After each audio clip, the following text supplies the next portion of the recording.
को गुर्बत ने कैसे खा लिया कि गुर्बत से तंग आकर जो गरीब है, आप सोचे कि कितना वो तंग आ गया कि उसने जिंदगी को छोड़कर मौत को गले लगा लिया।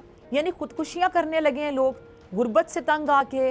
नहीं पूरी पड़ी, नहीं वो कमा पा रहे, नहीं बच्चों के लिए रोटी का बंदोबस्त कर पा रहे, मकानों के किराए नहीं दे पा रहे हैं और लोग मौत को गले लगा रहे हैं। ये जय हिंद दोस्तों, मैं महेंद्र शर्मा स्वागत करता हूं वन वर्ल्ड हिंदी में। आपका उम्मीद करता हूं आप खुश और स्वस्थ है। दोस्तों आइए दिखाते हैं पाक मीडिया की एक और लेटेस्ट डिबेट, जिसमें कैसे डिस्कशन किया जा रहा है फिजा खान के द्वारा और कैसे महंगाई को देख के चिल्ला उठी है। और इसमें कहीं ना कहीं फिजा खान ने एक चीज का बहुत अच्छी तरह उपयोग किया है कि इमरान खान की टीआरपी बढ़ाने के लिए ये 3-4 महीने पहले आई हुई हुकूमत पे महंगाई को लेके बरस पड़ी है। क्योंकि कहीं ना कहीं इमरान खान की चमचागिरी में फिजा खान को ये भी नहीं दिख रहा है कि क्या सही है और क्या गलत है। क्योंकि इसने अभी इस डिबेट में कैसे ये सारे के सारे जो लांछन है वो नई हुकूमत पे लगा दिए, जबकि इमरान खान की चमचागिरी में उसके नंबर बढ़ाने के चक्कर में दिन ब दिन चाटुकारिता बढ़ाती जा रही है। तो कहीं ना कहीं आज पूरे पाकिस्तान के हालात तो वैसे ही खराब है, लेकिन पाकिस्तान के ये मीडिया वाले भी निष्पक्ष रिपोर्टिंग न करके कैसे एक धड़े को ऊपर दिखाने की कोशिश करते रहते हैं और उनकी चाटुकारिता का प्रमाण पत्र समय समय पर लेते रहते हैं। जबकि इमरान खान ने पिछली 4 साल की हुकूमत ने पाकिस्तान को दिए हुए बैड गवर्नेंस की वजह से आज पाकिस्तान की अवाम महंगाई, गुर्बत और बेरोजगारी जैसी समस्याओं से झेल रही है। तो कहीं ना कहीं आज फिजा खान फिर से महंगाई देख के बिफर पड़ी है। और तो दोस्तों देखिए डिबेट और कमेंट में अपनी प्रतिक्रिया जरूर दें। लास्ट में आपसे रिक्वेस्ट करूँगा, चैनल पर नए हैं तो चैनल को सबसे पहले सब्सक्राइब करें, लाइक शेयर कमेंट जरूर करें। दोस्तों जय हिंद, वंदे मातरम, भारत माता की जय। दोस्तों को गुर्बत ने कैसे खा लिया कि गुर्बत से तंग आकर जो गरीब है, आप सोचे कि कितना वो तंग आ गया कि उसने जिंदगी को छोड़कर मौत को गले लगा लिया। यानी खुदकुशियां करने लगे हैं लोग गुर्बत से तंग आके।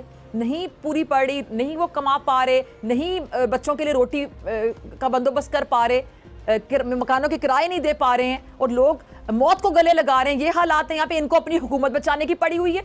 अब ये अफसोसनाक वाकया आपको पता है फैसलाबाद में जो पेश आया है, जिसने मुझे झंझोड़ कर रख दिया और यकीनी तौर पे आपकी भी ये कैफियत होगी, लेकिन हुकूमत के कानों पर जून तक नहीं रेंगी। और जुल्म की इंतहा देखें कि गुर्बत और बेरोजगारी के हाथों मजबूर ये बाप, इस बाप ने पहले अपनी 2 बेटियों का गला काट कर उनकी जान ली। यानी एक बाप ने खुद 2 बेटियों का गला काटा, उनकी जान ली और फिर खुद भी फंदे पर झूल गया। क्यों? जरा सोचिए क्या होंगे उसके आखिरी लम्हा जब उसने ये फैसला लिया होगा, कैसे किया होगा। क्योंकि वो रोज रोज अपनी फूल जैसी नन्ही बेटियों को भूख से मरते नहीं देख सकता था। फैसलाबाद का राना अतीकुर रहमान काफ़ी अरसे से बेरोज़गार भी था और अहलिया के इंतकाल के बाद ज़ाहिर बात है उसकी मुश्किलात मज़ीद बढ़ गई।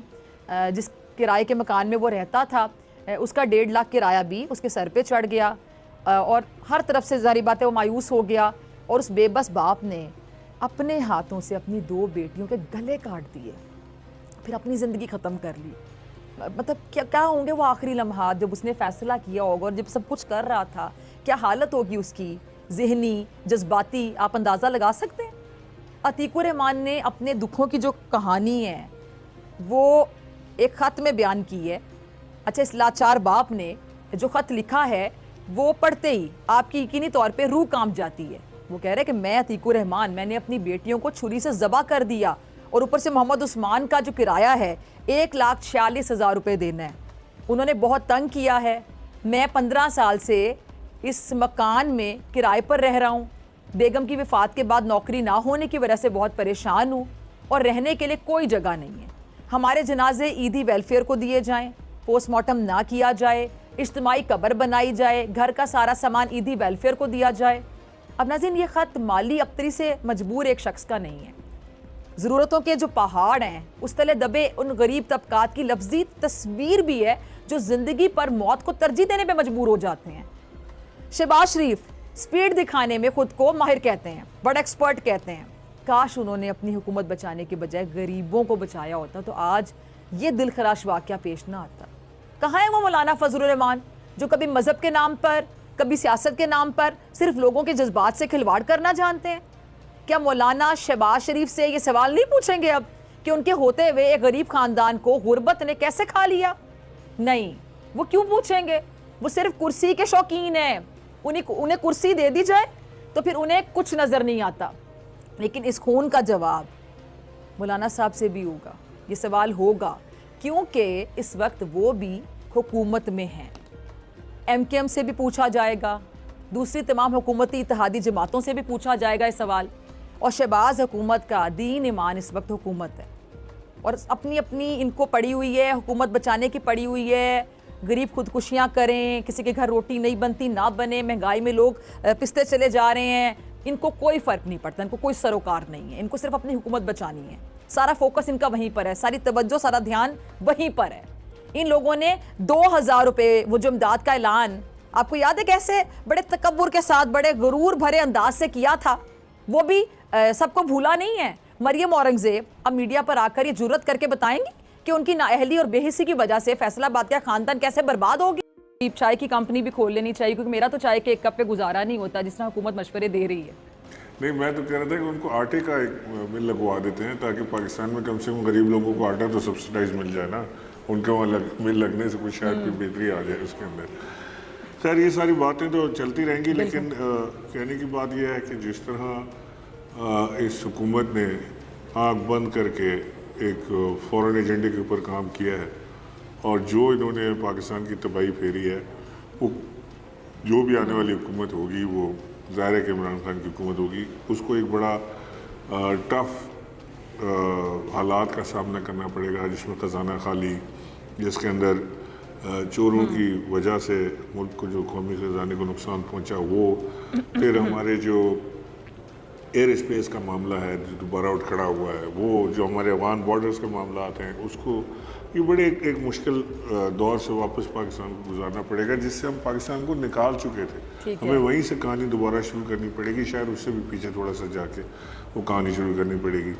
सो हम उसके लिए भी ज़ाहिर तैयार हो रहे हैं और हमारी हमेशा ख्वाहिश ये रही है कि हम अपनी कौम को सफ़र ना करने दें मुश्किल हालात से और उसको उससे बचा के निकालें, जो खान साहब कर भी रहे थे, स्टेयर आउट कर रहे थे पाकिस्तान को मुश्किलात से। ठीक है, लेकिन इधर मुल्क की अच्छा इमरान साहब, ये नून लीग के कायद जो नवाज शरीफ साहब ने वतन वापस आने के लिए लीगी क़यादत से जो मशवरा मांगा है, तो आपको लगता है कि मियाँ साहब वतन तशरीफ़ ले आएंगे?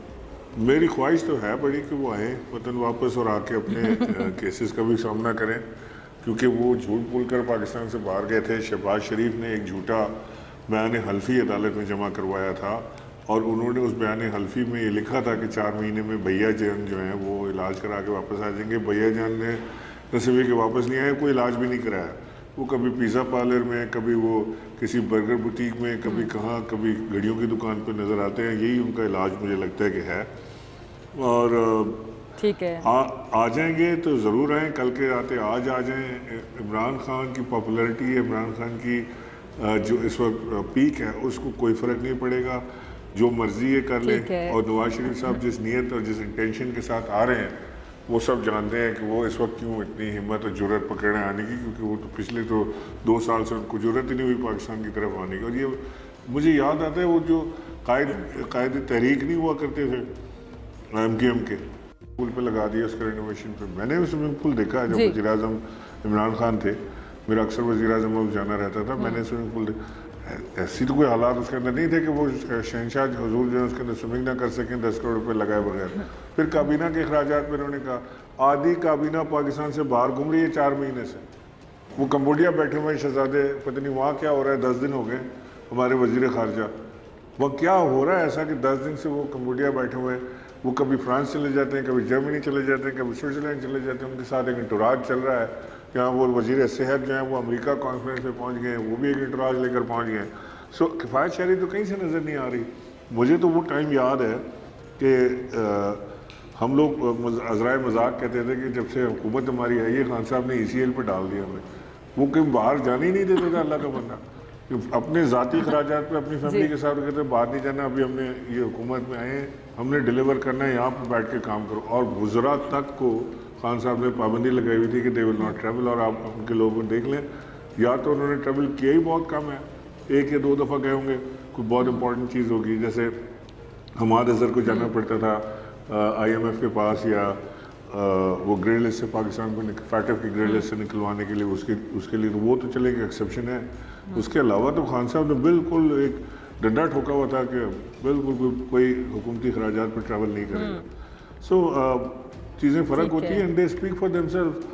आपको ज़रूरत नहीं होती बयानों पे लोगों के चलने की, आपको नज़र आता है कि हाँ ये ही मीन्स इट, ही डज। आपने प्रैक्टिकली साबित करना होता है। बिल्कुल हाँ, अमली इक़दामात अल्फाज से ज़्यादा मायने रखते हैं और नज़र आ रहे होते हैं। ठीक है। अच्छा इमरान साहब, ये आम इंतखाबात से पहले ही जो ममनुआ फंडिंग केस का मामला, फिर शहबाज गिल की गिरफ्तारी, तहरीक इंसाफ को इस वक्त बहुत सी मुश्किलात दरपेश हैं। अभी तो इनको ये नहीं समझ आ रही कि ममनुआ फंडिंग में और फ़ॉरेन फंडिंग में फ़र्क क्या होता है, कि फ़ॉरेन फंडिंग क्या होती है, ममनुआ फंडिंग क्या होती है। इतना मिसगाइड किया जा रहा था टीवी पर आकर, खासतौर पर जो मुत्तहिदा हुकूमत में नून लीग के लोग हैं। अच्छा, क्या ये जानबूझकर हुकूमत की जानिब से तहरीक इंसाफ को इन मामलात में उलझाया जा रहा है ताकि आप लोग डिफोकस हों, आप लोग इलेक्शन की तैयारी, बहरहाल कितना डिले कर देंगे, आगे इलेक्शन में जाना है, आप लोग तैयारी ना कर सकें सही तरीके से। तो आपको क्या लगता है कि जो आने वाले आम इंतखाबात हैं उन पर ये जो मामलात हैं जहाँ जिनको ड्रैग किया जा रहा है, आप लोगों के टेंशन को डाइवर्ट किया जा रहा है, तो क्या वाकई असरअंदाज होंगे?